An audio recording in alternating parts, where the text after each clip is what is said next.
તો હેલો મિત્રો, ફરીથી તમારું સ્વાગત છે આપણે એક નવા મિની વ્લોગ વિડીયોમાં. બધાની જય દ્વારકાધીશ, જય શ્રી રામ. ને આજે આપણે સાંજે વ્લોગ ચાલુ કર્યો છે કેમ કે ભાઈ આપણા ભાઈનો બર્થડે હતો એટલે કેક મંગાવી હતી. તો આપણે કેક બેક કાપવાની હતી અને બધા ભાઈબંધો થઈ ગયા ભેગા અને પછી આપણે ગાડી ઉપર રાખી દીધી બે કેક અને ટ્રેક્ટરમાં કરી દીધું ટેપ ચાલુ અને પછી ભાઈ આપણે કેકમાં મીણબત્તી બોવા માંડ્યા અને મીણબત્તી બોઈને પછી ભાઈ ફૂંક મારવાની તો હોય, પછી આપણે એને ચાલુ કરવાની હતી કેક કાપવાની અને વારો ભાઈ કેક કાપતા ગયા અને કેક ખવડાવતા ગયા. પછી ટ્રેક્ટરના ટેપની બહાટી બોલાવી.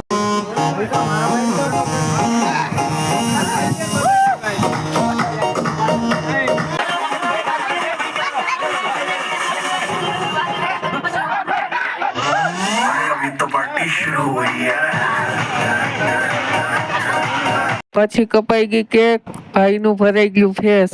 Like, share and subscribe, follow please.